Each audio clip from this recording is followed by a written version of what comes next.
Olá, professora. Nessa minha explicação de hoje, eu vou falar sobre as reformas. Antes de tudo, né? Eu sou o Alan, do primeiro ano B, número um, e eu vou falar sobre as lutas sociais que ocorreram na Roma republicana e na Grécia ateniense. Desculpa se eu falar muito corrido, é por conta do tempo, né, que eu tenho que para explicar. Então já copia lá a nossa luzinha de hoje, tem 2 minutinhos, que eu só tenho 10 minutos para explicar, então vai lá, pausa aí e vai lá. Brincadeiras à parte, professora, vamos começar a falar dessas reformas e dessas lutas e vamos entender primeiramente uma coisa.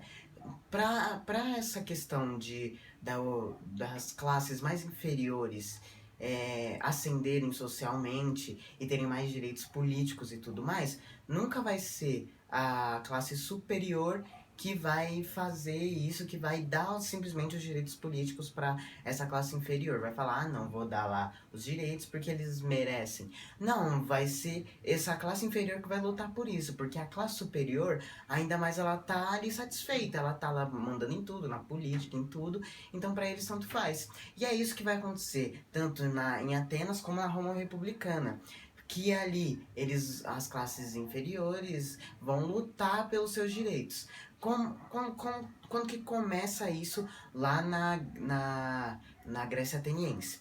Na Grécia Ateniense, quem estava ali no topo da escala social era ali os eupátridas. Quem eram os eupátridas? Os filhos dos chefes antigos, dos primeiros chefes ali do local, dos primeiros donos de terra.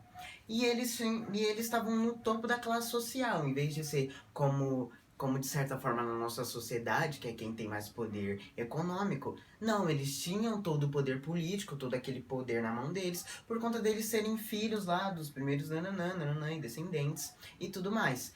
E isso faz com que os comerciantes, os demiurgos e os geórgios e toda a população fique insatisfeita, porque muitos dessas pessoas, dessa população, mesmo não sendo um eupátrida, eles muitas vezes tinham mais dinheiro que muitos eupátridas, o que fazia com que eles ficassem insatisfeitos com essa forma de política. Sem contar que eles também queriam rever a forma da escravidão por dívida, porque como ainda não existiam leis escritas, se você tava lá com alguma dívida com algum eupátrida, ele poderia dizer, tipo, muito bem quanto tempo você ia ficar ali sendo escravo dele e podia reformar esse tempo e você ser ali escravo pela sua vida toda e nada encerrava isso porque não tinha nenhuma lei escrita e seria ele que mandaria. Agora, na Roma republicana, o que acontece?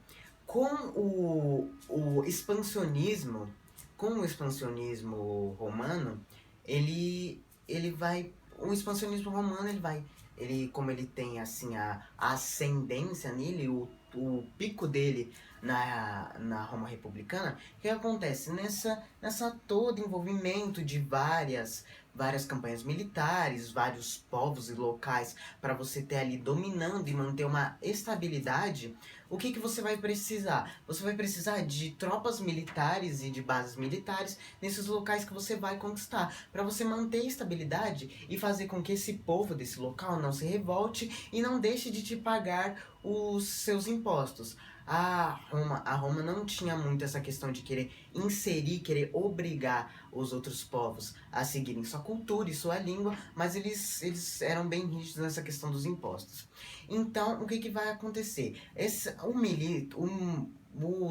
O exército ali da Roma, ele vai precisar de muitos militares, de muita gente ali, de muitos militares. E quem que vai estar na linha de frente desses militares? São os que estão no topo da escala social da época, que seria quem? Os patrícios. São eles os que têm todo o poder político, os que, quando mais velhos, vão integrar o Senado. Obviamente que não, quem tá ali para morrer por Roma são os plebeus. E eles são quem não tem ali basicamente seu poder político, não tem basicamente nenhum poder político.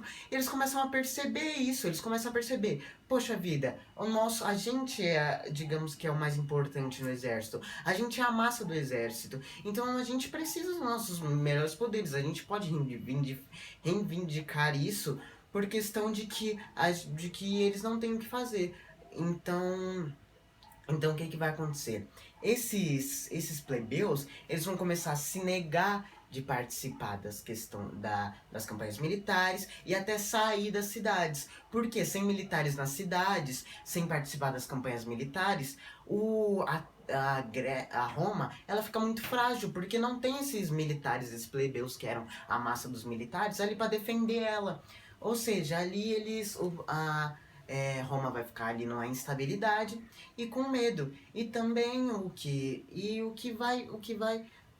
isso vai é o plano dos plebeus para favorecer a eles e para em troca, tipo, em troca deles voltarem para Roma e voltarem ali integrar o exército, eles querem que suas vozes sejam ouvidas e querem ter mais poder político, porque a questão da república é o que? É a questão da coisa pública, do Estado trabalhando para todo o povo. Você paga o imposto pro Estado trabalhar para você. Então é isso que eles vão começar a fazer. Assim como na Grécia ateniense, que essa população marginalizada vai começar a fazer várias revoltas e revoltas e revoltas e revoltas, buscando ali suas melhorias. Então vai chegar Drácon vai chegar Drácon em um certo momento e vai mudar ali a questão das leis, que as leis antes eram só faladas, não tinha lei escrita. Ele vai começar ali a inserir a lei escrita, o que vai acabar com essa questão do eupátrida mandar ali na sua escravidão por dívida, e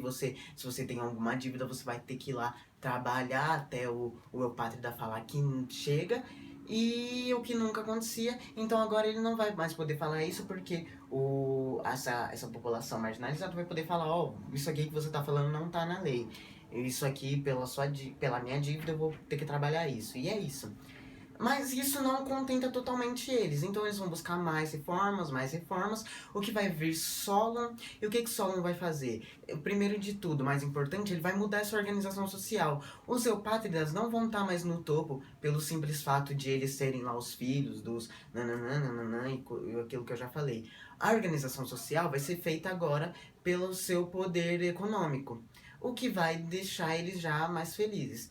Ele também vai fazer o quê? Vai acabar com a escravidão por dívida, acabou com a escravidão por dívida, vai dar ali o poder político para cada uma das classes, vai ter ali seu poder político, a sua assembleia, que vai ser ouvida, e também vai poder ali para os comerciantes, para os grandes comerciantes, vai dar ali a possibilidade deles virarem cidadãos, de se registrarem como cidadãos. Ali na República Romana, o que vai acontecer? Como o Senado não tem o que fazer, ele vai ouvir ali os plebeus, e com isso vai vir várias mudanças e várias reformas. Com isso, o que vai acontecer? Ali, Ali, o que vai acontecer? Vai começar a vir a lei das 12 tábuas, que vai ser a primeira lei escrita ali de Roma e que em muito vai ajudar os plebeus. Aqui é até questão jurídica de que um juiz não pode mais favorecer um patrício pelo simples fato dele ser um patrício ali no julgamento. Isso porque se ele fizesse isso, ele podia pagar até com a própria vida. Eles vão fazer também a mudança de... Peraí que fugiu da mente, desculpa. A lei das 12 tábuas e... A lei das 12 tábuas vai formar a tribuna da plebe, ou seja, os plebeus vão começar ali a ser ouvidos, começar a ter sua assembleia, começar a ser ali ouvidos politicamente, e entre outras políticas entre outras leis que vai beneficiar eles. Então os dois povos buscaram por essas reformas, buscaram até o fim e conseguiram conquistar.